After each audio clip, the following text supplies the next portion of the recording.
Amigos televidentes, tengan ustedes muy buenas tardes. Ategaitana que trasciende positivamente en el corazón de toda la humanidad, hoy con lujo de detalle a través del Comité Seccional de la ADIT, que comprende el grupo pluralista de docentes del municipio de Timaná.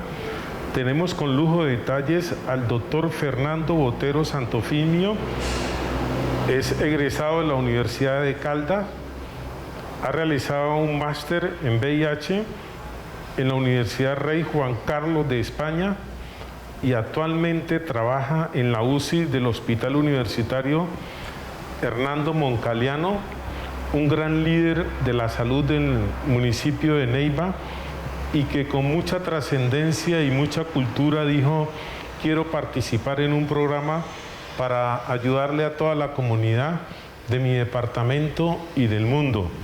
Doctor Fernando Botero, bienvenido a Timaná. Muchas gracias, muy amable. Dentro de esa circunstancia, entonces, la temática que hemos concertado con el médico es sobre el COVID, la gran pandemia, pero también debo hacer unas observaciones. Los compañeros ya pueden hacer la solicitud para que nuestro editor les dé la cabida con pertenencia. Doctor, la primera pregunta que cabe realizarle a usted como sabedor del campo de la salud: ¿qué es la verdad y qué es la mentira del COVID? Bueno, lo que se conoce como COVID-19 es el virus del SARS-CoV-2, que es el virus de la enfermedad respiratoria severa, que se lleva su nomenclatura COVID-19, que fue descubierto en diciembre del año 2019. Es un virus que tiene un tropismo, es decir, que en las células donde más tiene adherencia es a nivel respiratorio y que puede tener diferentes niveles de compromiso, leve, moderado o severo. Es decir, el ser sintomático o portador del COVID no necesariamente hace que el paciente tenga una evolución clínica severa. Frente a esto, pues ha habido mucha especulación, ¿no? Que si realmente existe el virus. O sea, claramente el virus existe. Como muchas de las pandemias alrededor de las cuales se generan teorías conspiracionistas, teorías especulativas, pero la infección por SARS-CoV-2 o COVID-19 es una infección real que nosotros vemos en la práctica clínica, que es muy seria, que entre el 2 y el 5% pueden ser severas, es decir, pacientes que van a requerir UCI, unidades de cuidados intensivos, o que pueden padecer secundaria a las complicaciones que genera el COVID-19. Que hemos iniciado, no pidan solicitud porque entonces hay mucha interferencia con lo que el médico con su sapiencia nos está explicando en el día de hoy. Entonces es para pedirles con todo respeto a los demás compañeros que nos dejen escuchar y lógicamente la sabiduría. Yo no me he quitado el tapaboca, médico, porque dicen que es mejor la prevención que la curación. Explíquenos un poquito sobre los tipos de tapaboca que se pueden tomar o prevenir para la pandemia. Existen básicamente dos tipos de tapabocas. Uno que es el tapabocas quirúrgico, que es un tapabocas que lo ideal es que tenga un solo uso, que no se use por un periodo de más de 12 horas, dependiendo de algunas condiciones ambientales. Es decir, si usted suda, si hay humedad, pues el periodo de vida de ese tapabocas va a ser menor. Otro que es el que se usa, el que usamos, por ejemplo, en las unidades de cuidados intensivos, que es el N95, que tiene un filtro especial para evitar el contagio, que puede durar hasta 72 horas, guardándolo en condiciones óptimas de humedad y que evita que el virus nos pueda contagiar. Tiene mayor protección que el quirúrgico. La tercera pregunta, médico. De tela, realmente ahí no hay mayor cosa.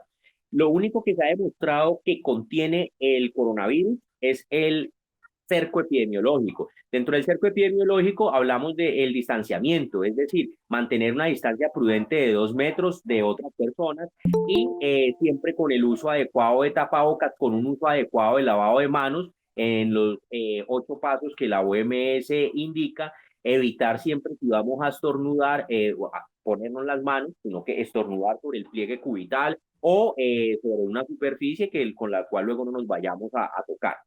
Eso es importante, ¿no? Esas medidas higiénicas. Médico, la tercera pregunta es en cuanto a los síntomas y en qué momento es necesario acudir al hospital o preventivamente en casa. Aquí hay algo muy importante. Eh, en el, no todos los que estén infectados por coronavirus van a ser sintomáticos. Hay una gran población que es portadora, pero no sintomática. El gobierno, dentro de las estadísticas que el gobierno maneja, nosotros tenemos que hay 1.923.000 casos de infectados, dentro de los cuales hay 114.550 que aún están activos. Ese 1.900.000, hay 1.754.000 que ya se ha recuperado y hay 49.004 casos de fallecimiento. ¿Esto qué quiere decir a grandes rasgos? Que de ese 1.900.000 no todos fueron sintomáticos. ¿Cuáles son los síntomas que puede uno presentar? Los síntomas naturales de cualquier infección respiratoria, tos, rinorrea, secreciones nasales, malestar general, dolor muscular, dolor articular. Puede haber en algunos casos atípicos dolor abdominal, cefalea, dolor de cabeza, diarrea. También se puede presentar dolor de garganta, anosmia, es decir, se pierde el olfato a los olores. Puede también haber esto, ageusia, se pierde el sabor de los alimentos. Toda esta constelación de síntomas se pueden presentar uno, dos, tres o ninguno. ¿Qué es lo importante?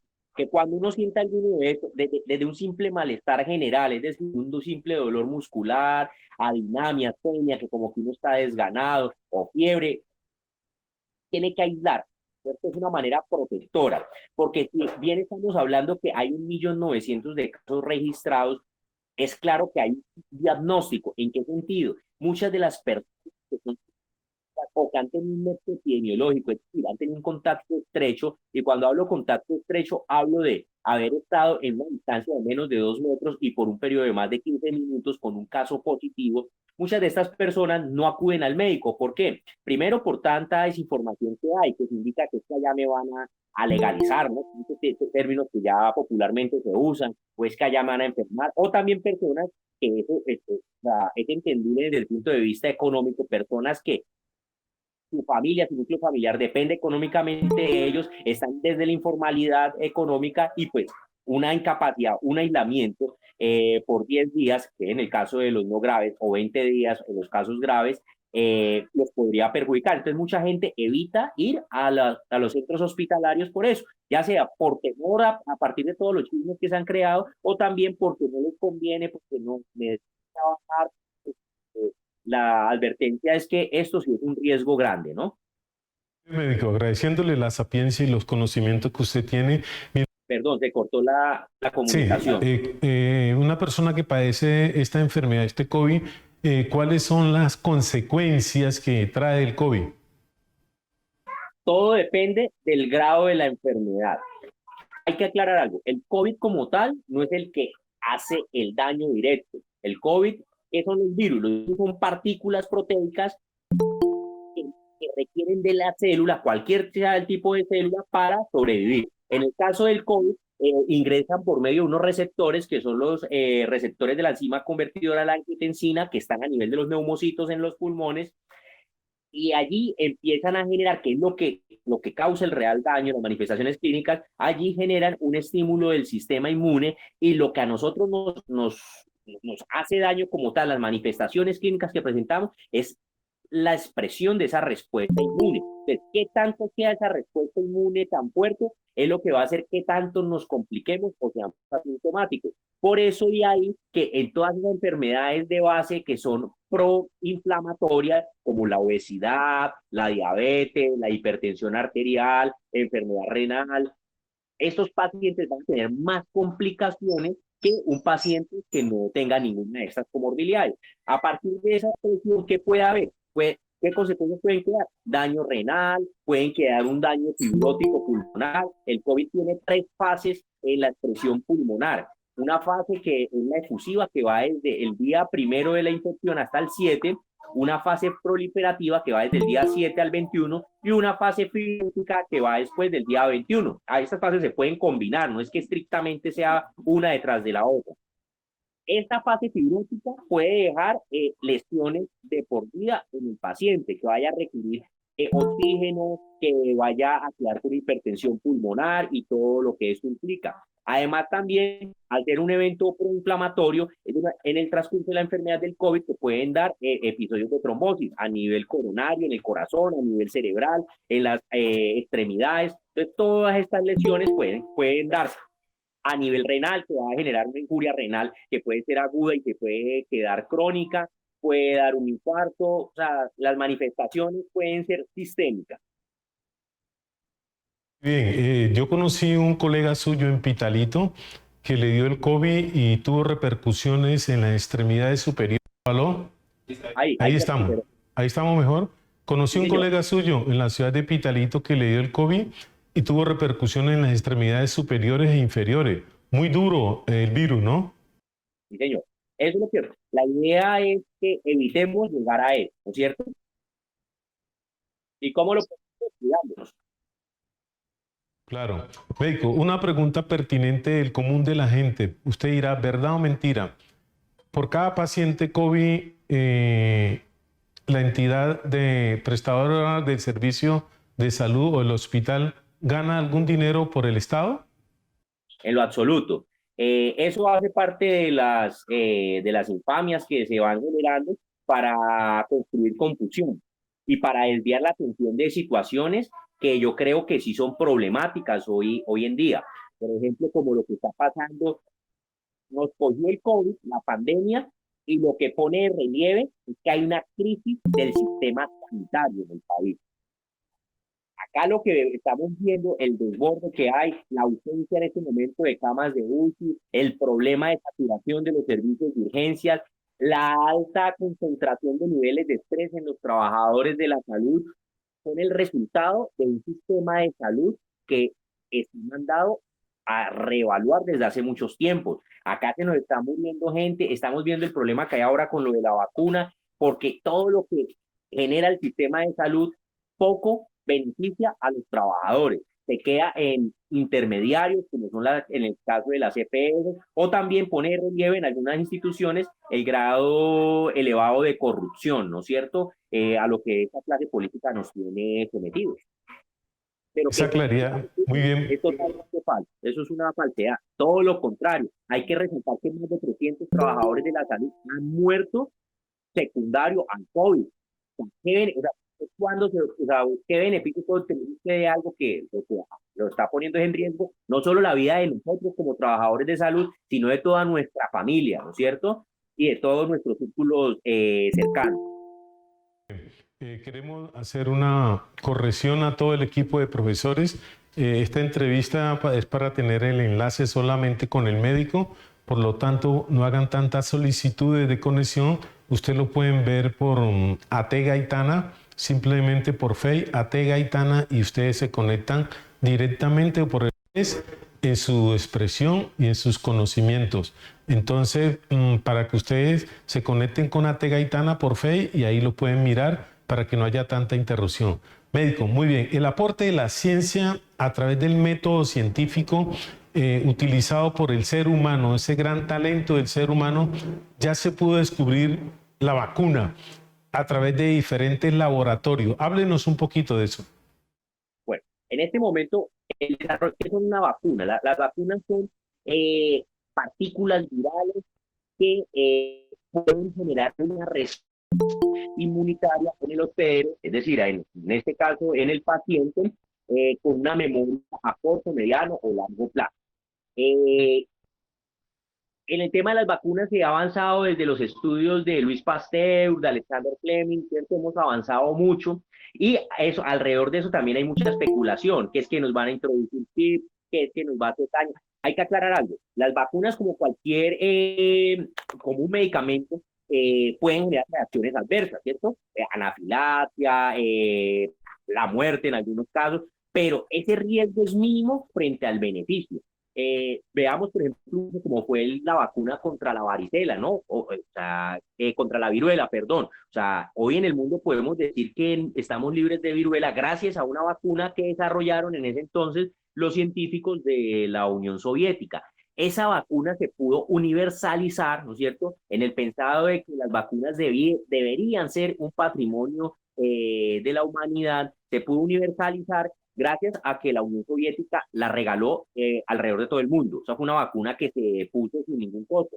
Ahí es donde venimos al primer problema que tenemos con esta pandemia. En este momento ya estamos hablando de cerca de 5 vacunas, ¿no es cierto? Una de esas ha sido la Sputnik, la que desarrolló Rusia, que es hasta el momento la única que ha sido gratuita. Las otras han tenido un costo que tienen promedio entre 20 y 24 dólares. Entonces, la vacuna es la única herramienta con la que contamos ahora para generar una inmunidad y evitar que esta pandemia nos siga costando vidas. ¿Que tiene riesgos? Sí, como todo, como decía, como cualquier medicamento, como cualquier elemento inmunológico, pero los beneficios son mucho mayores que los riesgos.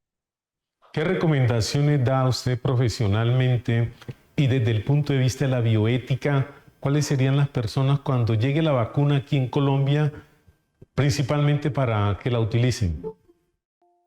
Como sabemos que en el COVID hay un mayor riesgo en pacientes que tienen comorbilidades cardiovasculares, proinflamatorias, diabéticos, obesos, esta población debería estar ahí en primera línea. Igualmente los pacientes adultos mayores, hemos visto que gran parte de los que se han visto afectados son este tipo de población, ¿no?, que de alguna manera están en desventaja.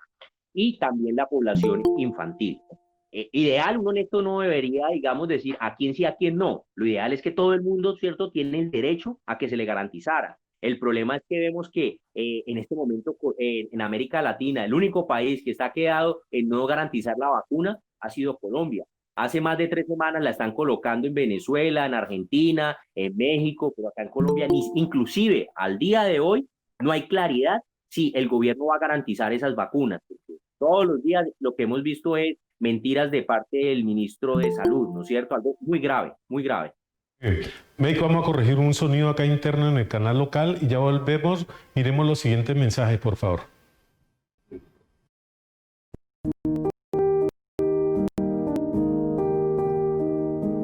Cuando la tormenta pase y se amansen los caminos y seamos sobrevivientes de un naufragio colectivo, con el corazón lloroso y el destino bendecido, nos sentiremos dichosos tan solo por estar vivos. Y le daremos un abrazo al primer desconocido y alabaremos la suerte de conservar un amigo. Y entonces recordaremos todo aquello que perdimos. De una vez aprenderemos todo lo que no aprendimos. Y no tendremos envidia, pues todos habrán sufrido. Y no tendremos desidia. Seremos más compasivos. Valdrá más lo que es de todos que lo jamás conseguido. Seremos más generosos. Y mucho más comprometidos. Y entenderemos lo frágil que significa estar vivos. Sudaremos empatía por quien está y quien se ha. Extrañaremos al viejito que pedía un peso en el mercado, que no supimos su nombre y siempre estuvo a tu lado. Y quizás el viejo pobre era tu Dios disfrazado. Nunca preguntaste el nombre porque estabas apurado. Y todo será un milagro. Y todo será un legado. Y se respetará la vida que hemos ganado. Cuando pase la tormenta. Te pido Dios apenado. Te pido Dios apenada. Te pido Dios apenado. Te pido Dios apenada. Que nos devuelvas mejores. como nos habías soñado. Esperanza. Alexis Valdés. Todo esto cuando pase la tormenta.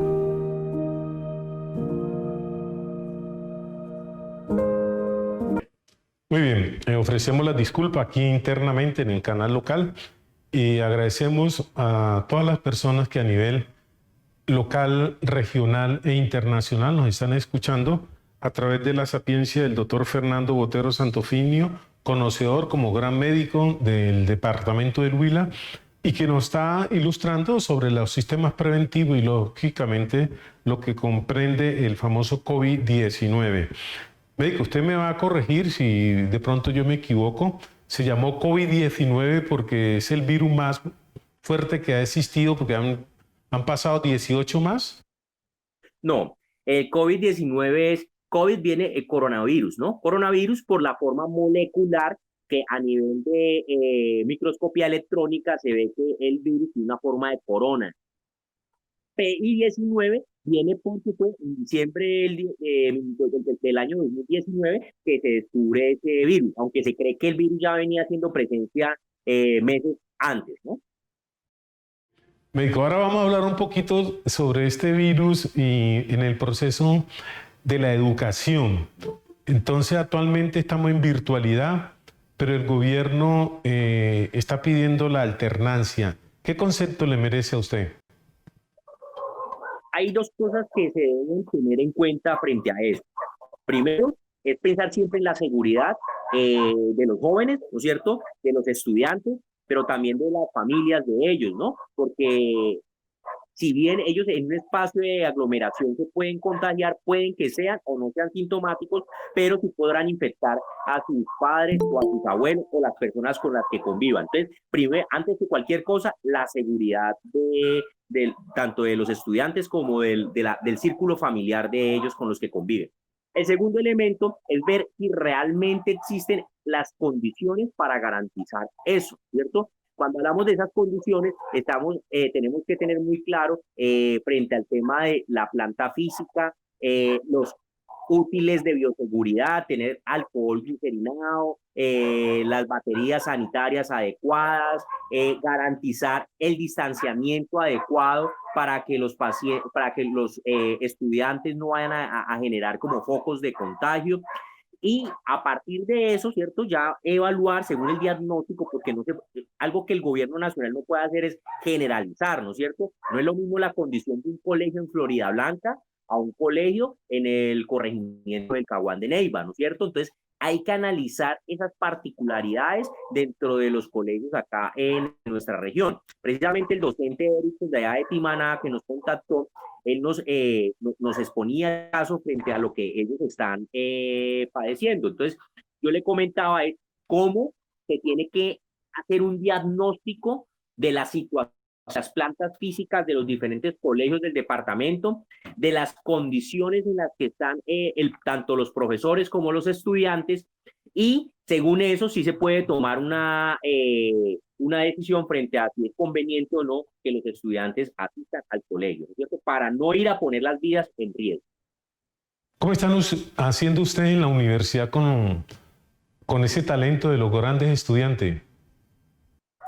En el país, todas las universidades en este momento están en virtualidad, ¿cierto? Las clases están en medio virtual. ¿Qué opinión le merece usted la rumba que mira uno por televisión a nivel de las principales ciudades y pueblos de Colombia? En esto yo creo que hay que hacer un análisis muy profundo, y es que realmente existe una crisis educativa, una crisis ética y una crisis cultural en el país, ¿cierto? Esa falta de conciencia, esa falta de valoración a la vida, porque es que cuando usted se somete a esas condiciones, lo que está haciendo es menospreciar no solo su vida, sino que nosotros podemos ser un vehículo de contagio, la vida de todos los que están alrededor suyo. Esas actitudes de estar haciendo fiestas clandestinas, donde prima el negocio, el comercio sobre la vida humana, lo que demuestra es que esa crisis cultural, esa crisis educativa, donde solo hacemos lo que nos obligan, lo que nos vigilan, lo que nos cohíben, ¿cierto? Pero no somos capaces de voluntariamente tener una disciplina, demuestra que hay unas necesidades en las cuales tenemos que poner mucha atención. ¿Qué está pasando en el país? La gente cuando dice estoy enfermo, pero no aviso, pero no consulto, eso es un menosprecio a la vida humana, ¿cierto? Y peor cuando desde las autoridades nacionales, sobre todo, por poner intereses económicos en juego, ponen en riesgo la vida de las personas. Yo creo que eso es grave, ¿no? Pero no es de acá. O sea, como le decía al principio, la pandemia ha puesto de relieve una serie de condiciones que venían de antes. O sea, cuando decimos, no es que cuando vemos el sistema de salud colapsado, cuando vemos a los trabajadores de la salud trabajando en condiciones infrahumanas, sometidos a un maltrato continuo, donde se mueren y sus familias quedan desamparadas porque están contratados por contratos de prestación de servicio o por agremiaciones, que son la nueva fachada de las cooperativas de trabajo asociado, que entre comillas fueron prohibidas. O sea, eso demuestra que está muy mal. o cuando escuchamos que en el país, ya en el mundo hay vacunas disponibles para evitar más muertes y en el país con unas decisiones políticas, porque no olvidemos que el gobierno ruso ofreció regalar las vacunas Sputnik y el gobierno por simple altanería no las acepta, me parece que es algo muy grave y que nos tiene que poner a reflexionar. Ojalá esta pandemia quede una reflexión, porque este aislamiento, este sometimiento a un estrés psicológico tan fuerte debería ponernos a pensar en cuál es el rumbo que lleva el país y para dónde queremos, cuál es el país que le queremos dejar a las nuevas generaciones. Si es este país, cierto, que va a la cola de Latinoamérica, o queremos una nación grande y realmente con progreso, desarrollo y respeto a las libertades y a la vida humana. Muy bien, médico. Mira uno que de pronto esta pregunta que yo le hago es personalizada, si usted considera pertinente, la puede contestar, pero mira uno varias regiones de Colombia donde el sector de la salud está en crisis, le están debiendo 4, 5, 6, hasta 7 meses al talento humano representado por enfermeras, todo el equipo médico, y verdaderamente en Colombia no hay justicia social. Con esta pandemia deberían ser los primeros en que les tuviesen ese estímulo de reconocimiento salarial y prácticamente están con las uñas. Miren, los trabajadores de la salud no tenemos aumento salarial desde el año 2001. O sea, estamos hablando de 19 años donde no ha habido una nivelación salarial. Entonces, eso ya de por sí lo dice todo. Segundo, el tipo de contratación. Hay algo que hay que hacer un recorderis. Aquí al principio, cuando el gobierno decreta el estado de emergencia en marzo del año pasado, del 2020, en la mayoría de las instituciones en el país, pero en Neiva y en el Huila también se presentó, muchas instituciones se negaron inicialmente a garantizarle los EPP, los equipos de protección personal, al personal de la salud. Es decir, no se les daba los tapabocas N95, no se daba gorros, no se les daban las polainas, no se daban los trajes que se deben usar para tratar pacientes respiratorios y evitar contagiarse uno y convertirse en un vehículo de contagio para las demás personas. En el caso de la ES Carmen Emilia Ospina, por ejemplo, que es la institución de primer nivel acá en Neiva, el personal de salud tuvo que hacer un paro, ¿no? Que se hizo en marzo durante casi un mes con unos plantones para exigir eso. Fue gracias a la bulla mediática, a la atención que los medios de comunicación dieron, que se vieron en presión las directivas para garantizar eso. En diferentes instituciones privadas pasó lo mismo. En la clínica Uros echaron una médica que ahora es residente del programa de radiología en Bogotá por exigir esos equipos de protección personal. En el Hospital San Antonio en La Plata pasó lo mismo, y en muchas instituciones. O sea, esas condiciones laborales donde usted está exponiendo su vida y la de su familia, y no porque uno esté pidiendo a cambio nada, porque es que realmente la profesión de la salud, todas las áreas de la salud deben tener una vocación humana, y usted debe tener condiciones de ayudar a los demás, de tener solidaridad con los demás para poder hacer bien su trabajo. Pero por lo menos uno debe exigir los mínimos garantes para ejercer con seguridad su profesión. Y eso hasta ahora ha sido muy difícil. A nivel nacional, el gobierno ha prometido unos bonos. Acá en Neiva, por ejemplo, se prometió un bono por parte, y a ningún trabajador, por ejemplo, en la S. Carmen Emilia, le dieron esos bonos, ¿no es cierto? Y todas las autoridades guardan silencio. A nivel departamental ha pasado lo mismo. Entonces, estamos nosotros sometidos allá en la primera línea de frente, sometido a todos los riesgos, y realmente el respaldo que tenemos de las instituciones y de las autoridades sanitarias es mínimo, pero eso la gente no lo ve, porque también esa es la otra cara de la moneda. Dentro de toda esta especulación, todos estos chismes, mucha gente va a depositar su rabia, sus frustraciones con el personal de la salud. Y aquí, por ejemplo, tuvimos el año pasado, el año antepasado, se denunciaron varias agresiones a la misión médica. En varios pueblos aún esa es la constante, ¿no es cierto? Donde con armas persecutantes agreden al personal de la salud, agresiones verbales que también en algunos casos se materializan. Entonces, esa situación ha sido muy difícil, y seguimos ahí, no por, como se dice, a cambio de un bono, de un recurso económico, que no lo hay, que no lo existe, que esa ayuda no existe. Seguimos ahí es por la vocación, ¿no? Porque nos nace ayudar a los demás, o si no, hace rato hubiéramos tirado la toalla. Médico, esa es una buena apreciación. del doctor Fernando Botero Santofimio sobre la crisis que tenemos actualmente socialmente en la salud, porque los médicos, enfermeras y profesionales no les han pagado varios meses, y eso depende, médico, de las regiones donde se encuentren, porque zonas como La Guajira, el departamento del Chocó, Putumayo, etcétera, les deben 6, 7 meses, y mira uno que el Estado simplemente sale por la televisión hablando de otros elementos totalmente externos y no con la realidad de lo que corresponde. Si dentro de esa circunstancia que usted ha vivido en la ciudad, ya se nos había un poquito del sonido. Le repito, médico, dentro de las circunstancias vivenciales que usted ha tenido, médico, ¿su corazón se le ha apretado algún momento por algún colega? Claro, hemos tenido casos muy duros acá. En las unidades de cuidados intensivos, en los servicios de urgencia, en los servicios de hospitalización, vemos situaciones que realmente son dolorosas, ¿no?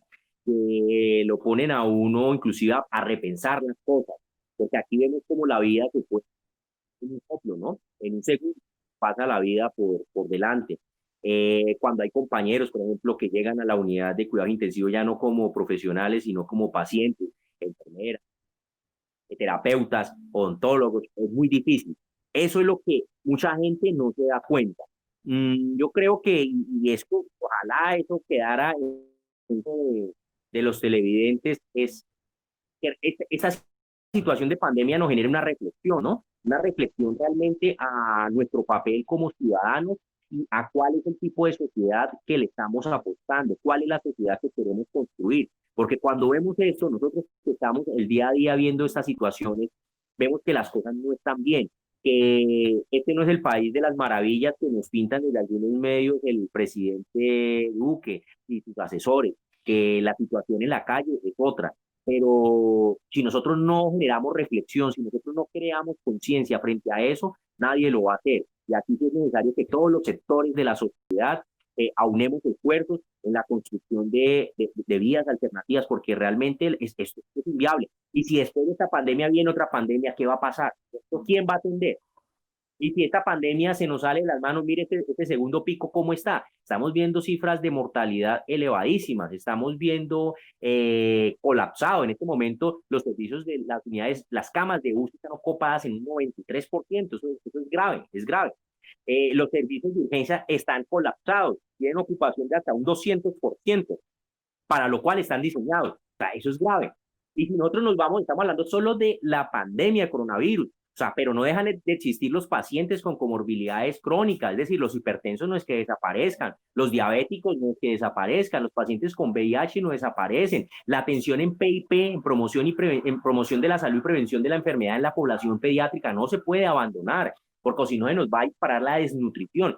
Esto de la pandemia sí le ha servido más bien al gobierno para tapar otro tipo de problemáticas, ¿cierto? El tema de la mortalidad infantil, el tema de la violencia política que está disparada, que no ha dejado de existir, el tema de las condiciones laborales, ahora nos quieren poner a trabajar por horas, o sea, una cosa inaudito, estamos retrocediendo casi que a la época del feudalismo, o inclusive un poquito más allá. Entonces, esto debe ponernos a reflexionar de que necesitamos cambios, pero cambios para bien, que las cosas no pueden seguir por el camino que viene. Médico, la inspección de Naranjal, aquí en el municipio de Timaná, dice, felicíteme al médico. ¿Qué le dice? ¿Qué le dice a ellos? No, yo creo que el mensaje es claro, que es necesario que nosotros podamos unir esfuerzos para poder contener esta pandemia, ¿cierto? Que esto demanda de mucha solidaridad, que ante estas situaciones de crisis tenemos que empezar a elevar los valores humanos, que ese materialismo, ese culto a las cosas, esa obsesión por elevar el individualismo, no nos van a llevar a nada, que acá es donde los lazos sociales se tienen que fortalecer. Nosotros como comunidades tenemos que hermandarnos más. Las diferentes comunidades, independiente de las diferencias que puedan haber de uno u otro tipo, tenemos que fortalecer esos brazos. Solo con solidaridad, con unidad, vamos a poder superar esta pandemia. De lo contrario, vamos a estar condenados a perecer en ella, porque ya estamos viendo, la gente está muriendo. Y si cada uno, como quien dice, tal vez el quien pueda, esa no es la solución. Tenemos que empezar a buscar soluciones a partir de la solidaridad, nuevamente de la cooperación, de la hermandad de los pueblos. Muy bien, médico. Mientras tomo una agüita, vamos a mirar unos mensajes, ¿ok?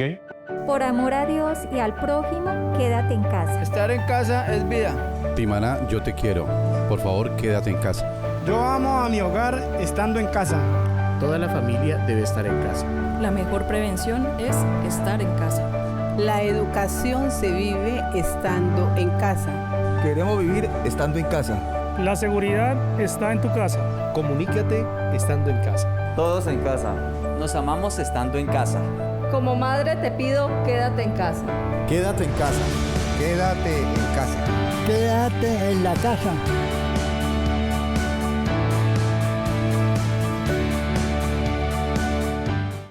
Aló, 1, 2, 3. ¿Me escucha, médico?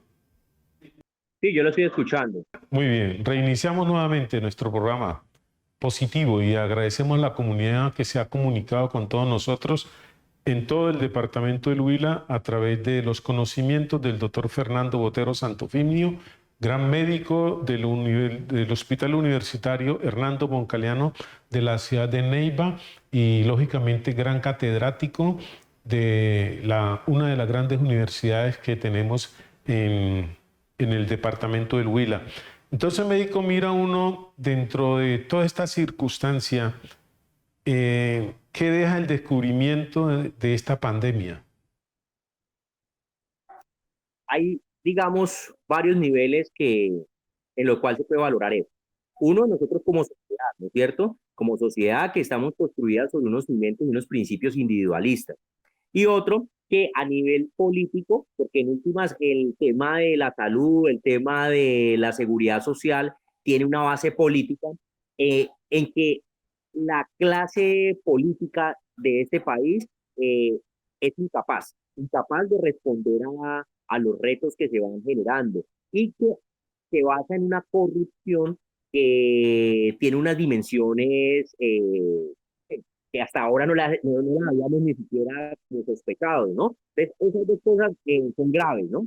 Uno, que nosotros como sociedad estemos fallándonos hacia nosotros mismos, y lo otro es que tengamos unos dirigentes políticos incapaces, corruptos, que solo les interesa el beneficio de su bolsillo y no el bien común. Porque aquí cuando a ellos se les habla de que hay gente muriéndose en las calles, hay gente muriéndose en los servicios de urgencias y que hay opciones para salvarle la vida, pero no hacen nada, demuestra que son personas que lo único que les interesa es hacer del ejercicio de la política un negocio particular. Y eso es grave, porque si están ahí, son el reflejo de quienes los han elegido.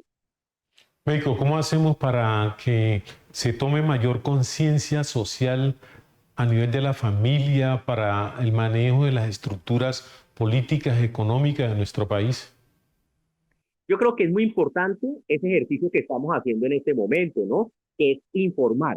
Contra la desinformación, el mejor antídoto es la información, la contrainformación, ¿no? Tratar de educar a la gente a la luz de los conocimientos científicos, de toda esa información que ha demostrado evidencia de que sirve para algo. Eso es un ejercicio muy positivo. Lo otro es que es importante generar conciencia a partir de todos los ciudadanos, de las organizaciones sociales, frente a la necesidad de que tenemos que construir propuestas alternativas. O sea, si vemos, por ejemplo, que poner un caso así particular y concreto, que tenemos un gobernante como el caso del presidente Duque, que ha sido incapaz de la mejor manera, de una forma decente, esa crisis, o sea, no se puede construir ese tipo de liderazgo. Tenemos que apostarle desde los líderes sociales, desde todas las organizaciones de base, desde el ciudadano de a pie a nuevas propuestas, porque es que no podemos seguir de un error tras otro error, porque eso significa vidas humanas, eso significa llevar el país hacia un atolladero que tal vez en algún momento pueda ser tarde sacarlo, ¿no es cierto? Pero la decisión de eso está en nuestras manos. Nosotros debemos dejar de delegar en otros lo que es nuestra tarea. Y si nosotros empezamos a generar alianzas, articulaciones, para construir esos poderes alternativos, porque es que ahora es el COVID-19, pero no sabemos en 5 o 10 años qué sea.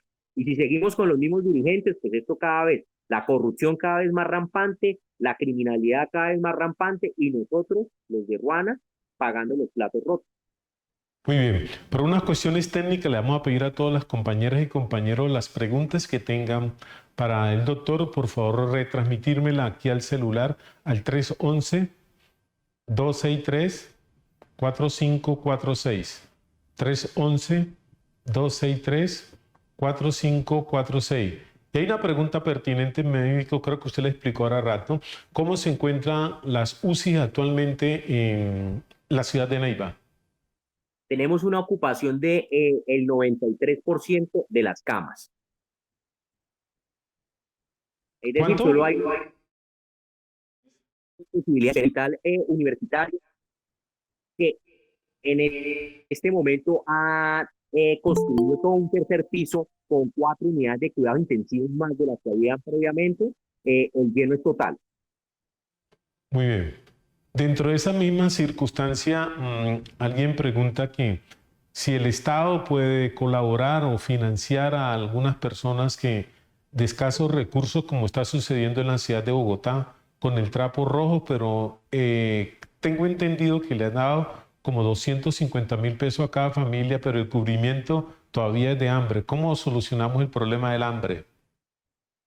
Aquí es importante algo, dejar de un lado el asistencialismo que hace daño, porque malacostumbra, ¿cierto? Maleduca a las personas. No se trata de mendigar limosna, se trata de exigir derechos. No se trata de un bono, de un mercado. Se trata de garantizar el derecho básico a la vida, pero a la vida con dignidad. Se trata de garantizar un derecho inalienable como es el derecho a la salud. Se trata de garantizar condiciones dignas, donde nosotros podamos enfrentar estos procesos de enfermedad, que nos garanticen una asistencia oportuna, adecuada y de calidad. Porque detrás del asistencialismo lo que se esconde... Bien, la idea central es que detrás del asistencialismo, muchas veces lo que hacen los gobernantes de turno es esconder la incompetencia para asumir las situaciones de crisis, de ofrecer soluciones reales y duraderas a problemas concretos. Entonces, acá la situación no es que nos den un mercado, el mercado lo puede dar cualquiera, pero ese mercado no le soluciona al pueblo el problema del trabajo, no soluciona el problema del derecho a la salud, no soluciona el problema que actualmente estamos viviendo, donde el sistema de salud se está colapsando, ¿no es cierto? Porque de fondo los culpables, ¿cierto?, que quieren posar como de solidarios, de buena gente, de cooperantes, son los responsables, ¿no?, con la corrupción.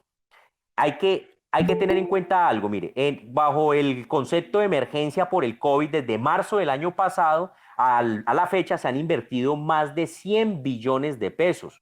Pero si nosotros vamos con lupa a mirar dónde están esos recursos, ¿dónde están esos 100 billones? Usted no los va a encontrar en los hospitales, ni en el personal, ni en los trabajadores de la salud. Esos recursos están perdidos, ¿no? Hay que preguntarles a los políticos hacia dónde lo han direccionado. Y lo otro que me parece sumamente grave es que por la excusa del COVID, lo que sí nos están metiendo son reformas laborales, reformas tributarias que nos van a afectar en un mediano o largo plazo.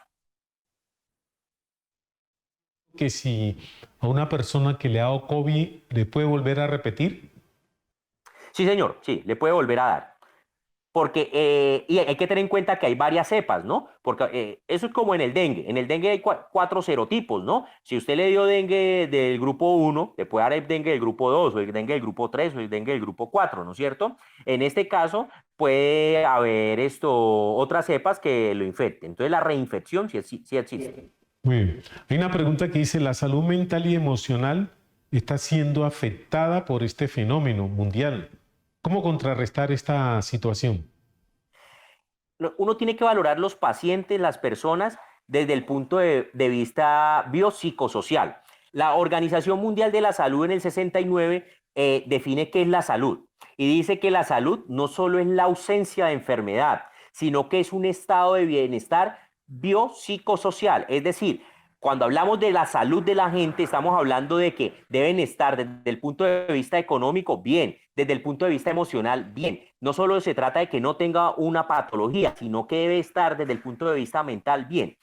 Esta pandemia ha afectado desde el punto de vista emocional, psicológico, empezando por el aislamiento que se ha requerido. Nosotros no estábamos acostumbrados a este aislamiento social, ¿no es cierto? Inclusive desde el confinamiento total con el que se arrancó la pandemia, una de las poblaciones más afectadas fue la infancia. El niño dentro de su desarrollo psicomotor necesita de la interacción con otros niños, ¿no es cierto?, para su adecuado desarrollo y construcción de habilidades sociales. Eso afectó hartísimo y al afectar a los niños también afectaba a sus padres, ¿no es cierto?, quienes empezaron a asumir una responsabilidad para la cual muchos no estaban preparados, ya sea por sus obligaciones laborales o por otros motivos. Esto ha venido dejando una serie de traumas en algunas personas y estrés postraumático que no se le ha parado muchas bolas y que yo creo que sí es necesario que nos detengamos a analizar, porque las consecuencias de esta pandemia aún están por verse. No solo se trata de mirar, bueno, cuál es la fibrosis que queda a nivel pulmonar, cuántos pacientes en enfermedad renal nos va a dejar, cuántos pacientes con enfermedad coronaria van a quedar, sino también cuántos pacientes con trastornos depresivos, con trastornos de ansiedad van a quedar. Y en eso el sistema de salud no está preparado aún para darle una adecuada atención, porque no hay personal suficiente, ¿no? Claro. Médico, ¿considera usted que la vacuna es una solución para regresar a clase? Hace parte, sí señor, es necesario, sí señor, hace parte. Imagínese donde no tuviéramos vacuna contra el sarampión o la rubeola y que estuviéramos viendo una pandemia como de esta dimensión. Un padre estaría seguro mandando a su hijo sabiendo que puede quedar con secuelas, o no solo eso, que se puede morir, o lo peor, que puede contagiarse y llegar a la casa a infectar al círculo familiar. No habría esa seguridad, ¿no es cierto? No habría esa certeza. Entonces sí es muy importante, no es una solución única. O sea, acá se necesitan medidas integrales, pero sí la vacuna hace parte de esas soluciones. Alguien hace la pregunta, ¿qué análisis interpretativo hace usted de aquellos profesionales en Estados Unidos que les colocaron la vacuna y se presentaron efectos secundarios? Es lo que yo les decía al inicio. Las vacunas, cualquier componente molecular puede generar reacciones adversas. Hay gente que es alérgica al agua. Hay gente que es alérgica al acetaminofén. Se toma un acetaminofén y pueden hacer un síndrome de Stevens-Johnson. O sea, cualquier medicamento, cualquier partícula molecular puede generar reacción adversa. El análisis hay que hacerlo es en qué tanta prevalencia tienen esas complicaciones. En muchos casos son menos del 0.1%. Entonces, uno coloca en una balanza riesgos-beneficios, ¿no es cierto? Cuando un paciente lo van a operar, una apendicitis, a un paciente le van a hacer una cirugía, existen riesgos perioperatorios, ¿no es cierto? Usted se puede morir. Desde la sacada de una uña para arriba se puede morir, pero ¿cuál es el beneficio? ¿O qué pasa si no se le hace esa intervención? ¿No es cierto? Las posibilidades de muerte son exponencialmente más elevadas. Entonces, los beneficios de la vacuna son muy altos frente a los riesgos, que son mínimos. O sea, se ha maximizado mucho esas reacciones adversas que realmente desde el punto de vista estadístico no son muy relevantes. Muy bien, médico. Dentro de esta positiva exposición que hemos tenido, imagínense desde la ciudad del queso, acá en el centro del Huila, Tarqui, lo mandan a felicitar. Muchas gracias. También un abrazo muy cordial para ellos. Y alguien dice, si terminó en la Universidad de Caldas, ¿por qué se le fue el paisa? Ah, porque yo soy de acá. No, yo soy de acá. Sí, señor, claro, sí. Sí, señor, de acá, en Neiva. Ah, o sea que no ha perdido la territorialidad ni la cultura, ¿no? Sí, eso no se pierde. Bueno, muy bien, médico. Alguien pregunta, ¿cuál es lo consuetudinario, su vida diaria? ¿Cómo se previene usted como médico?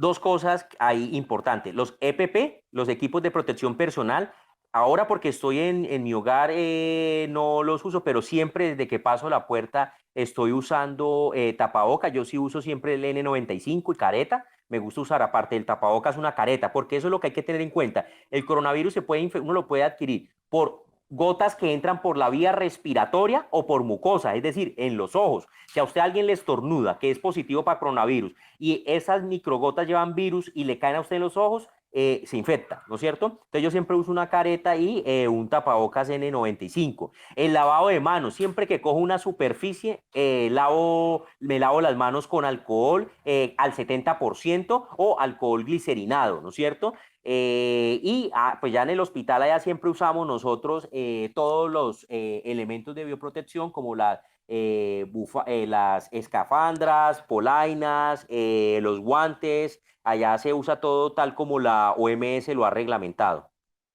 Muy bien, médico, vamos a hacer una pausa que tenemos una falla técnica, pero el canal local, más no por Facebook, ¿ok, médico? Listo, perfecto. Ya volvemos. Bueno. La Escuela Infantil de Teatro del municipio de Timaná y Ate Gaitana hacen un llamado solidario a todas las personas del municipio para que nos ayudemos en estos tiempos y en los venideros. Hola, mi nombre es María Valeria Ramos Peralta. Mi mamá se llama Jimena, mi papá Wilke y mi hermanito Emiliano. Esta es mi casa, me encuentro estudiando. Ah, claro, también juego, me divierto y como. En este tiempo de cuarentena, los niños estamos aprendiendo a ser personas muy responsables y obedientes. Sé que los adultos mayores deben salir a la calle, según el número indicado del pico y cédula. Si vas a salir a la calle, hazlo de manera segura y responsable. Mi nombre es Juliana Silva Muñoz. Vivo con mis padres y mi querida hermana mayor. Deseo contarles que amo el teatro. Es una disciplina que me ha enseñado a escuchar. Quiero repasar con ustedes la importancia de lavarse las manos más de una vez al día, porque acumulan muchos bichos y bacterias, porque pues las estamos utilizando todo el tiempo. Al lavarlas quedamos limpios. En la casa lo podemos hacer con agua y con jabón, en la calle con antibacterial. Mi nombre es Juliana Vargas Muñoz. Vivo con mi familia. Tengo 2 bellas hermanas mayores. Yo soy el pajarito de la casa. Si vas a salir a la calle, por favor, deberás usar este pequeño accesorio llamado tapabocas. Este utensilio nos puede librar a ti y a mí de no enfermarnos. Hay que obedecer a las autoridades. Nosotros somos los hermanos Peña Guzmán. Bueno, reiniciamos este programa positivo a través de Ate Gaitana. Lógicamente, el Comité Seccional de la ADI y el Magisterio Timaná, a través de su junta directiva y de todo el cuerpo docente, lanzan esta gran propuesta de prevención sobre la pandemia, lógicamente, que nos estamos padeciendo a nivel mundial. Médico, hay una pregunta de alguien que dice, ¿cómo es el tratamiento que llega a tener una mujer en estado de gestación que le llegue el COVID? ¿Cómo serían las prevenciones? Mire, es importante explicar a la comunidad esto. Lo primero, cuando hay síntomas, es consultar a un servicio de urgencias, ¿no es cierto? Aislarse, autoaislamiento. Reportar esto, porque el reportar un paciente implica que se pueda hacer los nexos epidemiológicos a posibles personas que sean portadoras del virus, pero sean asintomáticas. Segundo, cuando hay malestar general, el manejo es sintomático, no existe una medicación contra el virus. Por ejemplo, se han hecho famosas medicinas milagrosas, como el dióxido de cloro, que no ha mostrado ninguna evidencia y que por el contrario resultan ser más tóxicas para el cuerpo, o el uso de ivermectina. Todo eso está contraindicado. En pacientes especiales, de condiciones especiales como embarazadas, pacientes ancianos o que tengan otra enfermedad de base, siempre consultar a un servicio de urgencias. Todas las instituciones de salud han dispuesto una estructura donde se atienden pacientes no respiratorios y pacientes respiratorios. Eso para garantizar que no haya contagio en la atención a nivel intrahospitalaria. Manejo es hidratarse adecuadamente, consumo de antipiréticos, acetaminofén, que es el más indicado en este caso, y si la sintomatología es incapacitante, es decir, el dolor es severo, hay dificultad para respirar, consultar inmediatamente a un servicio de urgencias. El consultar tempranamente a consultar tardíamente marca la diferencia en poderse salvar o morir. Muy bien, médico. Mira, usted tomó un elemento bastante polémico. Yo le hago la pregunta con todo respeto. Tengo entendido que en el Ecuador y en el Valle la ivermectina la tomaron como elemento valioso. ¿Qué opina usted de eso? La validez de un medicamento se hace por medio de estudios epidemiológicos, de metaanálisis, de estudios doble ciego, estudios observacionales. Todos estos estudios, investigaciones, lo único que han mostrado es que no hay un beneficio frente a los riesgos que podría ofrecer la ivermectina. ¿En quiénes se recomienda la ivermectina? Pero es para evitar que haya una sobreinfección por estrongiloides, por parásitos, en los pacientes que van a recibir esteroides. Hay un estudio que se llama el RECOVERY que demostró que el uso de la dexametasona, un esteroide aplicado intravenoso, podría mejorar la situación de los pacientes. Pero ojo, solo tiene efecto benéfico en los pacientes que requieren oxígeno. Es decir, la dexametasona solo debería ser manejado en un contexto intrahospitalario. Tomarme dexametasona de manera sin ningún criterio o prescripción médica, lo que va a llevar es a sobreinfecciones, a otras complicaciones secundarias a las reacciones adversas del medicamento. Hay otros medicamentos como la colchicina, pero los estudios epidemiológicos han sido muy débiles en demostrar que hay algún beneficio. Entonces, hasta ahora hay muchas propuestas de tratamiento, pero son pocas las que han demostrado. Mire lo que pasó con el suero convalescente. Se suponía que era la panacea, pero ya se suspendieron los estudios porque no se demostró ningún beneficio y las reacciones adversas antes como que eran mucho mayores. Entonces, la mejor medida, la medida más sana, más inteligente y más segura es que si nos sentimos mal hay que consultar a un servicio de urgencias cercano. Si no queremos ir a urgencias, por lo menos tratar de consultar por teleconsulta, ¿cierto? Pero no empezar a especular, porque estamos hablando de vidas humanas, de nuestros cuerpos, que no podemos entrar a jugar al vaivén de los especuladores. Muy bien, médico. Médico, hay una familia que está mirando y dice, voy a hacer una pregunta natural. Yo le dije con mucho gusto. Dice así, doctor, ¿es verdad que la cebolla sirve para el COVID porque recibe todas las bacterias que hay en la casa? No, eso no, o sea, no hay un alimento mágico, no hay un medicamento mágico. ¿Cuál es el mensaje de esto? Alimentarse bien, alimentarse sanamente, de forma balanceada, es bueno no solo para el COVID-19, sino para cualquier enfermedad.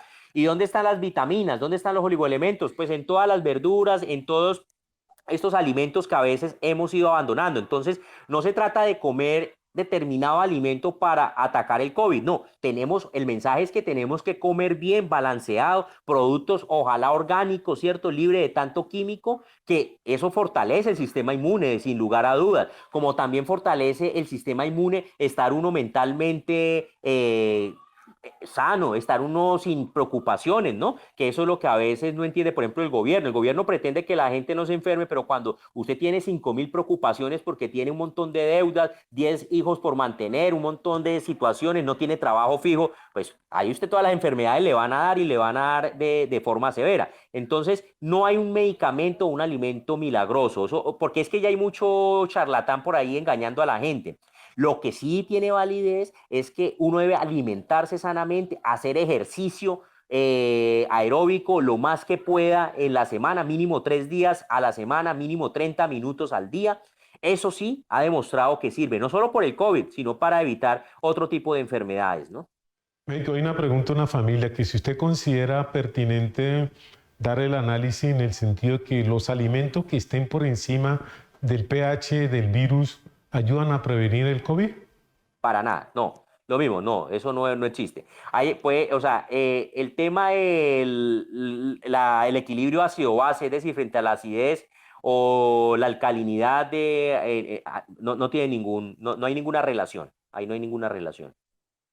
Hay que alimentarnos bien, ¿no es cierto? Pero que un alimento sea por ser ácido, no, eso no tiene no hay ninguna certeza, no hay ningún estudio que lo avale. Bueno, otra pregunta, una familia dice, hay una sola persona infectada en la casa y los demás no se infectan. ¿Eso depende de la defensa o de la alimentación o de qué, médico? Exacto, eso es multifactorial. Depende primero puede que iba en la casa, pero mantuvimos un aislamiento adecuado, pues ahí disminuimos el riesgo. Segundo, tiene que haber un tropismo para el virus. Es cierto, hay personas que por su sistema inmune es mucho más potente, son más saludables, entonces o no van a ser síntomas o el virus no va a ser infeccioso. ¿Qué hace que uno sea más saludable? Hay elementos genéticos, una adecuada dieta balanceada, personas con actividades de vida, con actividades diarias saludables. O sea, es multifactorial, pero eso sí se puede dar, eso es cierto. Bueno, médico, nos estamos pasando 6 minutos y no había visto el reloj. Vamos a concluir unas recomendaciones prácticas que usted nos dé. Mire, acá lo importante que tenemos que aprender es las medidas de higiene. Siempre lavarnos las manos después de coger cualquier objeto, de saludar a una persona, siempre mantener la distancia. Si somos sintomáticos, y sintomático se refiere a que si, por ejemplo, tenemos desde un dolor de cabeza, no solo se trata de tener tos o gripa, un dolor de cabeza, dolor muscular, astenia, dinamia, como que estamos desganados, consultar lo más pronto posible. Consultar oportunamente y a tiempo salva vidas, eso está demostrado. No comer tanto cuento que esto es lo milagroso, porque eso lo que hace es retardar. A veces acudimos a charlatanes que lo que hacen es exprimirnos el bolsillo y retardar una atención de calidad y oportuna. Y yo creo que la idea más grande y el mensaje más grande es que la solución está en nuestras manos, que el problema de lo del COVID en últimas ha puesto en relieve que hay unos problemas grandes de nosotros como sociedad, del proyecto como país, como nación, y que la corrupción, acá la estamos viendo, la corrupción está matando gente, no solo son los niños que se mueren de hambre en el Chocó, en La Guajira, o acá también, porque acá también tenemos niños que se han muerto de desnutrición, sino que con este colapso del sistema de salud, con esta opresión hacia los trabajadores de la salud, se ve que este sistema político hay que replantearlo. Muy bien, médico, le agradecemos inmensamente. Por último, siempre me sale una pregunta. ¿Qué mensaje le da al cuerpo docente de Timaná, el sur del Huila y del norte y del mundo que lo están escuchando a usted? Mire, yo quiero dar este mensaje a los profesores. Yo creo que uno es en la vida, en parte, lo que han hecho los profesores por uno, ¿no es cierto? Los maestros. Y es que los profesores tienen que ganarse nuevamente el papel, el puesto que tuvieron en algún momento, porque son los transformadores de sociedad. Los docentes eran antes los líderes en las comunidades, eran las personas que junto al cura del pueblo, y también el caso junto al médico del pueblo, los maestros eran las personas que guiaban moral, ética y socialmente la comunidad. Ese puesto se lo tienen que ganar y son quienes están hoy llamados a estar al frente en las transformaciones y en las luchas por los cambios que este país necesita. Los maestros, que me parece que son un elemento importante en la sociedad, que han sido menospreciados también por este sistema y por este gobierno que los ha señalado, que los ha perseguido, que los ha ignorado. Hoy los maestros tienen que ganarse nuevamente ese papel y son unas personas que irreemplazables, son los imprescindibles en la sociedad, pero tienen que hacer valer ese papel. Muy bien, médico, le agradecemos inmensamente su gran desconocimiento y este canal queda abierto para una segunda, una tercera y una cuarta charla, porque mucha didáctica tiene usted para saber transmitir los saberes y los conocimientos. Muy amable, que tenga usted muy buenas noches. Muchas gracias y buenas noches para usted. Y a todos los televidentes simplemente les agradecemos los sistemas preventivos que hemos tomado sobre la salud, en este sentido sobre el COVID. Y hoy estuvimos pues bajo la dirección de nuestro presidente Justino Hernández, la Junta Directiva, nuestro camarógrafo estrella y editor Daniel Cerón, nuestro equipo de trabajo Claudia, Arturo y William, y este servidor que les decimos a ustedes muy buenas noches.